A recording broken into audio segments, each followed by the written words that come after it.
Hello guys, कैसे हो आप सब। मेरा नाम है सत्य मिश्रा और आज मैं कंप्लीशन लेवल के लिए हिंदी का सिलेबस लेके आया हूँ। आज मैं सामान्य हिंदी पढ़ाऊँगा। 18 चैप्टर टोटल तैयार कराऊँगा आप लोगों का मैं। मेन फोकस जो है वो हिंदी को तैयार करना है। वन लाइनर के तरीके से वन लाइनर क्वेश्चन कराऊँगा। जो मेन फोकस एग्ज़ाम है वो ये एग्ज़ाम है, यूपीपी और यूपीएसआई का। ये यूपी टीजीटी पीजीटी में और सीटेट और टेट में जो भी क्वेश्चन आते हैं वो तो बनेंगे ही इससे, लेकिन मेरा मेन फोकस है यूपी टेट और यूपीपी और यूपीएसआई।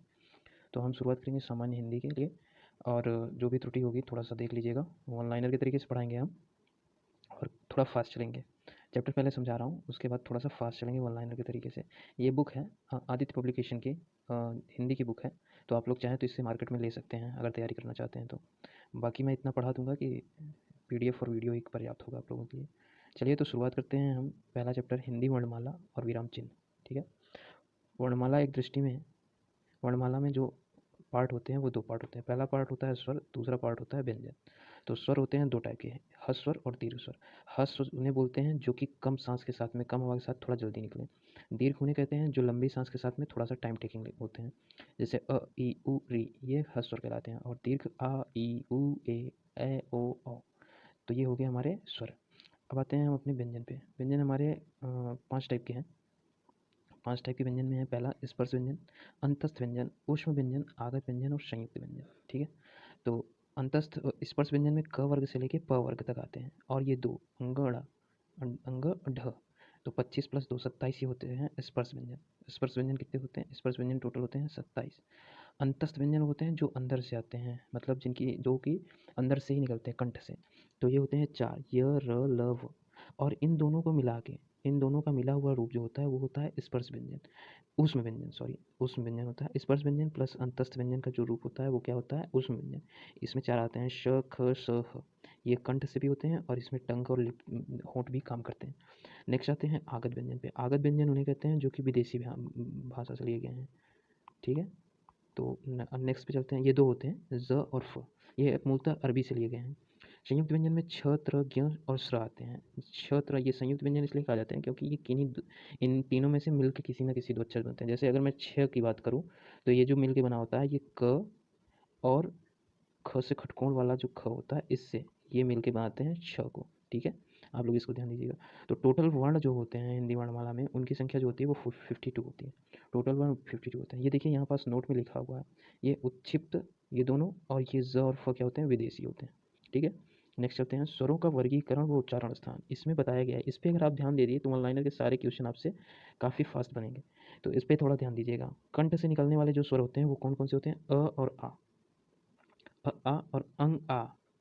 तालु, तालु मतलब मुंह के पीछे पीछे का ऊपर वाला हिस्सा, जहाँ पे जीभ के लास्ट में जो जीभ ऊपर टच होती है, तो उसमें अ नहीं आती, ई आती है, बड़ी आती है, ई आती है और ई आती है। ई के ऊपर अंग बिंदी। मूर्धन्य, मूर्धन्य उसे बोलते हैं जो छत के मुंह के छत का अगला हिस्सा होता है। ठीक है।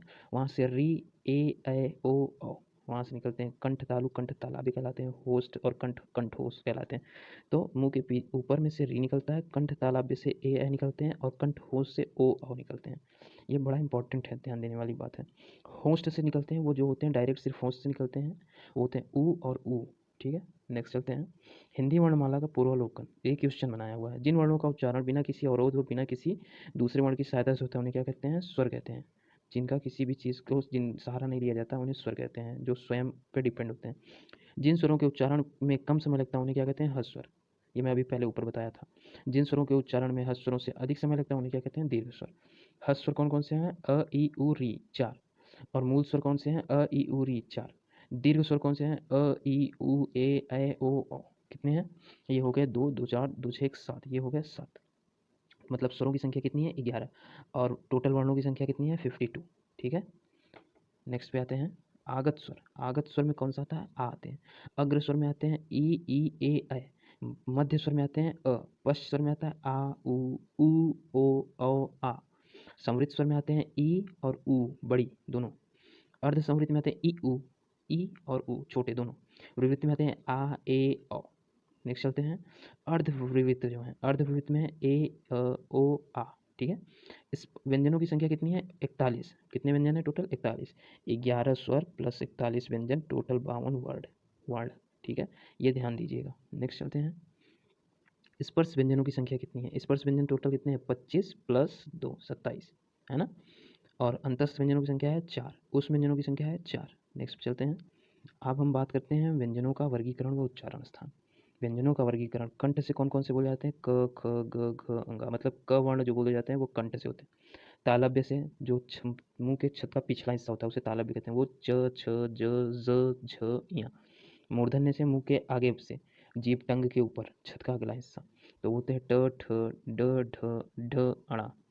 अगर आप लोगों को ज़्यादा प्रैक्टिस की ज़रूरत है तो जैसे मैं पढ़ रहा हूँ उस तरीके से आप लोग मेरे पीछे रिपीट करेंगे तो ये सारे जो बोल रहा हूँ मैं ये चीज़ें समझ में आप लोगों को ज़रूर आ जाएंगी। नेक्स्ट चलते हैं। दंत, दंत से कौन बोलता है? त वर्ण, त वर्ग जो होता है त थ द ध न। होंठ से प फ फ ब भ म। तालव्य से तालु, मुंह के पीछे तालव्य, ये देख रहे हैं, ये और ये सेम है, ये और ये सेम है, तो ये इसमें श और ये आते हैं, कौन चीज़? श और य। ठीक है, नेक्स्ट पे चलते हैं। वर्त्स, वर्त्स में आते हैं दंत और मसूड़ा। कौन? वर्त्स में आते हैं दंत और मसूड़ा। इसमें कौन कौन से आते हैं? इसमें आते हैं स और र ल, श और स। तो दंत और मसूड़ा के साथ में कौन बोले जाते हैं? स र ल। और दंतोष्ठ, दंतोष्ठ मतलब ऊपर के दांत और निचला होंठ, ये इसमें आता है व। बोल के आप चेक करिए व कैसे बोलते हैं, तो नीचे का होंठ और ऊपर का दांत आपस में मिलते हैं तब आप व बोल पाते हैं। ठीक है। मूर्धन्य, ये देखिए ये वाला और ये वाला मूर्धन्य। मूर्धा मुंह के भीतर का पिछला अगला भाग और मुंह के भीतर का अगला भाग, इसमें कौन सा आता है? ख से खटकोण, श स ख, है ना, श स ख। नेक्स्ट पे चलते हैं। स्वर तंत्री, स्वर कंठ के भीतर से कौन सा आता है? वो आता है ह। कंठ के भीतर से जो आता है वो आता है ह। उच्छिण कौन कौन से होते हैं? उच्छिण होते हैं जिनके उच्चारण जीभ के ऊपर उठकर झटके के साथ है, वो कौन से होते हैं? ड ढ। कौन? ड ढ। ठीक है, नेक्स्ट चलते हैं। वन लाइनर पे आते हैं थोड़ा सा। आगत व्यंजनों की संख्या कितनी है? 2 है। संयुक्त व्यंजनों की संख्या 4 है। क वर्ण में क ख ग घ, च वर्ण में च छ ज झ ञ, ट में ट ठ ड ढ अ ड़, और ये दोनों। त वर्ग में त थ द थ न, प वर्ग में प फ ब भ म, अंतस्थ व्यंजन में य र ल व, अर्धस्वर य व, लुंठित व्यंजन, लुंठित व्यंजन है र। ठीक है, ये क्वेश्चन बनाया जा सकता है कि लुंठित व्यंजन किसे कहते हैं, उसमें दे देगा र, श, छ और फ, तो इसमें आप कन्फ्यूज हो सकते हैं, तो इसमें ऑप्शन में र रहेगा तो वही सही होगा। ठीक है, तो हमेशा ध्यान दीजिएगा कि जो र होगा, र वाला ऑप्शन वो सही हो जाएगा। नेक्स्ट चलते हैं। पार्श्विक व्यंजन कौन सा है? पार्श्विक व्यंजन कौन सा है? वो है ल। पार्श्विक व्यंजन कौन सा है? ल। उष्म संघर्षी व्यंजन में श स श ख ह, कौन कौन से उष्म संघर्षी व्यंजन में आते हैं? स श ख ह। ठीक है, 4 व्यंजन आते हैं, ये उष्म संघर्षी व्यंजन कहलाते हैं। उच्छिन्न व्यंजन कौन से हैं? ड ढ। अघोष व्यंजन में कौन कौन आते हैं? प्रत्येक वर्ग के प्रथम व द्वितीय वर्ण। अघोष व्यंजन में कौन कौन से आते हैं? प्रत्येक वर्ग के प्रथम व द्वितीय वर्ण, मतलब जो भी क ख होगा, च छ होगा, ट ठ होगा, त थ होगा, है ना, ये किस में आएंगे? ये आएंगे अघोष व्यंजन में। और कौन कौन से आएंगे? ये फ श ख श, इतने आएंगे किसमें? अघोष व्यंजन में। तो इन सब चीज़ों पे माइनर ध्यान देने की जरूरत है, लेकिन ये बहुत इंपॉर्टेंट चीज़ है। नेक्स्ट चलते हैं सघोष व्यंजन। सघोष व्यंजन में कौन कौन से आएंगे? सघोष व्यंजन में आएंगे प्रत्येक वर्ण के तृतीय चतुर्थ पंचम वर्ण। कौन कौन से? तृतीय चतुर्थ पंचम, मतलब पहले के 2 जो आएंगे वो होंगे अघोष, लास्ट के 3 जो होंगे वो होंगे सघोष। इस चीज़ को आप हमेशा माइंड रखिएगा। इसमें आएंगे ड ढ ज य र ल व, ये इतने, और सभी क वर्ण के लास्ट के 3, च के लास्ट के 3, ट के लास्ट के 3 और त के लास्ट के 3, ये आएंगे किसमें? सघोष में। चलिए नेक्स्ट चलते हैं। अल्प प्राण व्यंजन। अल्प प्राण व्यंजन में प्रत्येक वर्ग में प्रथम द्वितीय पंचम वर्ण तथा अंतस्थ वर्ण आएंगे। कौन से? प्रथम वर्ग में, प्रत्येक वर्ग में पहला, जैसे क का हो गया क वर्ग का क, तृतीय हो गया ग, और पंचम हो गया अंग। ये कौन कौन से? ये इन्हें क्या बोला जाएगा? अल्प प्राण। अल्प प्राण व्यंजन में आएंगे। महाप्राण व्यंजन में प्रत्येक वर्ग के द्वितीय व चतुर्थ वर्ण तथा उष्म वर्ण। ठीक है, अब जैसे कि आप ध्यान दीजिए, क वर्ग में ही जो ख होगा, ख, और जो होगा घ, ये क्या होगा? महाप्राण व्यंजन होगी। महाप्राण व्यंजन 2 और अल्प प्राण व्यंजन 3, क ग अंगा। ठीक है, इसको ध्यान दीजिएगा। नासिक के व्यंजन। नासिक के व्यंजन कौन कौन से होते हैं? अंग, इय, अड़, न, म, मतलब क वर्ग से लेके प वर्ग तक के जो आखिरी 5वां वाला व्यंजन है वो क्या होते हैं? नासिक के व्यंजन होते हैं। कंठ व्यंजन कौन कौन से होते हैं? वो क वर्ग जो होता है वो कंठ से होता है। आप लोग माइंड किए होंगे, तो अगर मैं आप लोगों को दिखाऊं, कंठ वाला है, मैं ये बताया था ना, क वर्ग पूरा टोटल, तो ये कंठ से हो गया। नेक्स्ट पे आते हैं हिंदी में मूल वर्णों की संख्या कितनी है। हिंदी में मूल वर्णों की संख्या कितनी है, तो वो है 52। 41 + 11 = 52। 41 हो गए व्यंजन, 11 हो गया स्वर, टोटल हो गए वर्ण 52। 6 वर्ण किसके योग से बना हुआ है। 6 वर्ण किसके, क और क्ष। इसको मैं अभी ऊपर समझाया था। कौन सा वर्ण उच्चारण की दृष्टि से दंत नहीं है, तो दंत में से जो ट वर्ण होते हैं, क वर्ण होते हैं, ये दंत नहीं होते हैं। ठीक है, तो ऑप्शन में ये ट था, तो ट यहाँ दिया हुआ है। क वर्ण की उच्चारण की दृष्टि से क्या, क वर्ण उच्चारण की दृष्टि से क्या है, तो वह कंठ से उच्चारण होता है। वह छोटी से छोटी दंत जिसके टुकड़े नहीं किए जा सकते क्या कहलाती है, वर्ण कहलाती है। नेक्स्ट, हिंदी वर्णमाला में स्वरों की कुल कितनी संख्या है। स्वरों की कुल कितनी संख्या है, 11। कंठ ध्वनियाँ कौन कौन सी है, कंठ ध्वनियाँ कौन कौन सी हैं, क और ख। ऐसा नहीं है कि सिर्फ क और ख होती हैं, इसमें टोटल क वर्ण पूरा का पूरा होता है। ठीक है, ए ऐ वर्ण क्या कहलाते हैं, ए ऐ वर्ण क्या कहलाते हैं, कंठ तालव्य कहलाते हैं। ठीक है, आयोग वाह वर्ण कौन कौन से हैं, अंग अह कौन कौन से वर्ण हैं, आयोग वाह। अघोष वर्ण कौन से होते हैं, अघोष वर्ण, अघोष वर्ण कहलाता है श। स कौन सा होता है, महाप्राण और अघोष होता है। स को हमेशा याद रखिएगा, अघोष प्लस महाप्राण, है ना।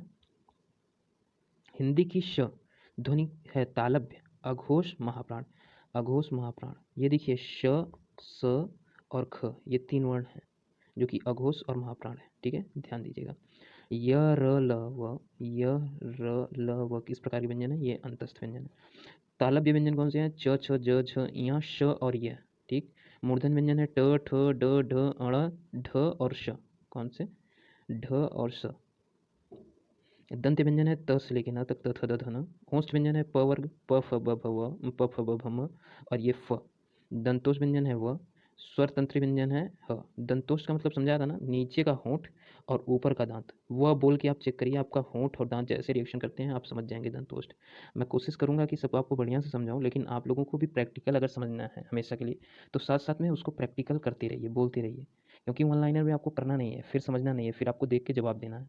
इसलिए अभी जो समझा रहा हूँ उसको आप। चलिए, तो अब हम लोग इसी चैप्टर के साथ में देख लेते हैं वर्णमाला को, वर्णमाला में विराम चिन्ह को, है ना। वर्णमाला में विराम चिन्ह को, क्योंकि जब तक विराम चिन्ह का हमें ज्ञान नहीं होगा तब तक वर्णमाला का कोई मतलब नहीं है, तब तक हम सेंटेंस को समझ नहीं सकेंगे। तो शुरुआत करते हैं वर्ण विराम चिन्ह से। विराम का अर्थ है ठहराव या रुकना। जिस तरह हम काम करते समय बीच बीच में रुकते हैं और फिर आगे बढ़ते हैं, जैसे ही लेखन में विराम की आवश्यकता होती है, वैसे ही लेखन में विराम की आवश्यकता होती है। अतः पाठक के मनोविज्ञान को ध्यान में रखते हुए भाषा में विराम का उपयोग आवश्यक है। ठीक है, श्री कामता प्रसाद गुरुजी ने विराम चिन्हों को अंग्रेजी से लिया हुआ मानते हैं। वे पूर्ण विराम को छोड़ से सभी विराम चिन्हों को अंग्रेजी से संबंध करते हैं। ठीक है, तो पढ़ लेते हैं कौन कौन से विराम चिन्ह हैं और कितने हैं हमारे पास विराम चिन्ह। कामता प्रसाद गुरुजी ने बताया है कि 20 विराम चिन्ह होते हैं। कौन कौन से, अल्प विराम मतलब कॉमा, अर्ध विराम मतलब कि सेमी कॉलम, पूर्ण विराम फुल स्टॉप, प्रश्न चिन्ह क्वेश्चन मार्क, आश्चर्य चिन्ह विस्मयास्पद एक्सक्लेमेटरी वाला, निर्देशक चिन्ह, ये जो शाबाश हुर्रे हुर्रे आहा ये सारी चीज़ें इंग्लिश में होती हैं वो वाला है, फुल स्टॉप के नीचे बिंदी। ठीक है, नेक्स्ट है निर्देशक या डैश चिन्ह, संयोजक चिन्ह, जो कि किन्हीं दो शब्दों के बीच में जोड़ लाता है। नेक्स्ट है कोष्ठक, कोष्ठक, अवतरण चिन्ह, उद्धरण चिन्ह भी बोलते हैं, जो सेमी कॉलन होते हैं ऊपर में लगते हैं। उपविराम चिन्ह या अर्ध विराम, ये 2 पॉइंट के तरीके से होते हैं। ठीक है, विवरण चिन्ह, ये पॉइंट इस तरीके से करके ऐसे करते हैं, जब आगे कोई बात व्याख्या में लिखी जाती है तो वहाँ यूज़ किए जाते हैं। पुनरुक्त चिन्ह, ऊपर के 2 कॉलम। ठीक है, लाघव चिन्ह डैश।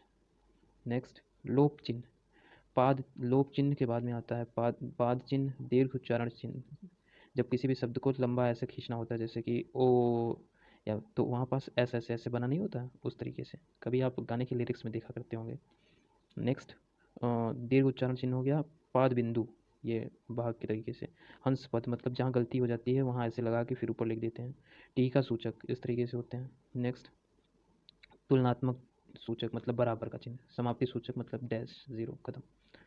आइए कि कुछ क्वेश्चन देख लेते हैं। विराम चिन्ह कितने हैं हमारे टोटल, 20 हैं, 20 विराम चिन्ह हैं हमारे टोटल। विराम का अर्थ है ठहराव। श्री कामता प्रसाद गुरु के अनुसार चिन्हों की संख्या कितनी है, 20। अल्प विराम का चिन्ह कॉमा, अर्धविराम ये, हंस अर्धविराम क्या, अल्प विराम ये, इस तरीके से। हंस पद किस विराम का एक और नाम है, त्रुटि विराम। राम कहाँ जा रहा है, इस वाक्य में कौन सा लगेगा, जाहिर सी बात है क्वेश्चन मार्क लग जाएगा। नेक्स्ट पे चलते हैं। पूर्ण विराम का प्रयोग किया जाता है वाक्य के अंत में। उप विराम चिन्ह कौन सा है, ये वाला, या फिर इस तरीके से। ठीक है, किस विराम चिन्ह का प्रयोग सर्वाधिक होता है, तो वो कामा का सबसे ज़्यादा प्रयोग होता है। अपने लैंग्वेज में कामा का सबसे ज़्यादा प्रयोग होता है हिंदी में। उद्धरण चिन्ह का प्रयोग कब किया जाता है, जब किसी कथन का ज्यों का त्यों लिखा जाता है, मतलब जैसे ही उसने कहा वैसे ही आप बता रहे हो तो वहाँ पास उद्धरण चिन्ह लग जाता है। संक्षिप्त रूप दिखाने के लिए विराम चिन्ह कौन सा है? 0 मतलब डैश। निर्देशक चिन्ह का प्रयोग किया जाता है संकेत के लिए। रात्रि दिशा में रिक्त स्थान का उचित प्रयोग कीजिए। बराबर। रात्रि निशा में रिक्त स्थान का उचित प्रयोग बराबर। रात्रि मतलब रात और निशा मतलब रात। लोक निर्देश का प्रयोग कहाँ किया जाता है? जब पूर्व बात की पुनरुक्ति करनी हो। ठीक है, विराम चिन्ह माइनर अगर ध्यान रखेंगे तो बाकी सारे क्वेश्चन हो जाएंगे। अब मैं ऐसे क्वेश्चन कराऊंगा जिनका कि आंसर कुछ इस तरीके से नीचे लिखा हुआ है, क्योंकि मैंने बुक से सीधे PDF बना दिया है इसे। तो आप लोग क्वेश्चन देखिएगा, फिर उसके ऑप्शन देखिएगा और वो खुद से सही करिएगा। डायरेक्ट आंसर देखने की कोशिश मत करिएगा। इतना मैं पढ़ा दिया हूँ कि आप लोग खुद से कर पाएंगे। तो चलिए स्टार्ट करते हैं। हिंदी वर्णमाला में उष्म व्यंजन कौन कौन से हैं? उष्म व्यंजन जो महाप्राण है, उष्म व्यंजन में कौन कौन से आते हैं? श, ख, स, ह। पहला, हिंदी के जिन वर्णों का उच्चारण करते समय केवल श्वास, हिंदी का उच्चारण करते हुए जिन केवल सांस का प्रयोग किया जाता है, उन वर्णों को क्या कहा जाता है? अघोष, सघोष, अल्पप्राण, महाप्राण। तो सिर्फ सांस का अगर प्रयोग किया जाएगा तो उन्हें क्या कहा जाएगा? अघोष कहा जाएगा। अगर उसके साथ में वो अंदर से कंठ, तालव्य कहीं से निकल रहे हैं तो फिर उन्हें अल्पप्राण, महाप्राण की श्रेणी में रखा जाएगा, तो वो सघोष हो जाते हैं। ठीक है, नेक्स्ट थर्ड पे चलते हैं। य, र, ल, व व्यंजन कहते हैं। कौन कौन से ये व्यंजन कहलाते हैं? स्पर्श व्यंजन, अंतस्थ व्यंजन, ऊष्म व्यंजन, उपयुक्त में से कोई नहीं। तो इनका ऑप्शन जो होगा वो होगा अंतस्थ व्यंजन। ठीक है, आइए इस तरीके से कुछ क्वेश्चन है, आगे करते हैं। निम्नलिखित में होंठ की ध्वनि कौन सी है? होंठ में ल, र, स, फ। फ देखिए, आप होंठ बोल के चेक करिए। तो फ जो है वो जाहिर सी बात है कि होंठ की ध्वनि है। वावेल को हिंदी में क्या कहते हैं? वावेल को हिंदी में अक्षर, व्यंजन, वो स्वर, संवृत्त, तो स्वर कहते हैं। जिन शब्दों के अंत में अ आता है उन्हें क्या कहते हैं? तो उन्हें क्या कहते हैं? अनुस्वार कहेंगे, आयोगवाक कहेंगे, अंतस्थ कहेंगे, अक्रांत कहेंगे। तो उन्हें क्या कहेंगे? अक्रांत कहेंगे। कौन स्वर नहीं है? अ, उ, ए, ब। ब क्या है? व्यंजन है। ठीक है, तो ऑप्शन डी सही है। निम्नलिखित में से कौन सा वर्ण घोष है? कौन सा वर्ण क्या है? घोष है। तो प, ट, द, फ। तो इसमें से जो द है वो कौन सा वर्ण है? घोष वर्ण है। सी ऑप्शन सही है। भाषा की सबसे वो छोटी इकाई शब्द होते हैं, व्यंजन होते हैं, स्वर होते हैं, वर्ण होते हैं, अक्षर, तो अक्षर होते हैं। वर्णमाला किसे कहते हैं? शब्दों का समूह, वर्णों का समूह, शब्द गणना को, व्यवस्थित वर्ण समूह को। ठीक है, व्यवस्थित वर्ण समूह को किसे कहते हैं? वर्णमाला। वर्णमाला कहते हैं व्यवस्थित वर्ण समूह को। निम्नलिखित में से कंठ ध्वनियाँ कौन सी हैं? क, ख जो कंठ से निकले, य, र ये कहाँ से निकलती हैं? च, ज और ट, ण। तो जाहिर सी बात है क, ख बोलते टाइम जो आवाज़ आ रही है वो कंठ से आ रही है, तो उसका ऑप्शन ए सही है। 12 नंबर क्वेश्चन देखते हैं। निम्नलिखित में से उच्चारण स्थान के आधार पर मूर्धन्य व्यंजन बताइए। मूर्धन्य व्यंजन बताना है।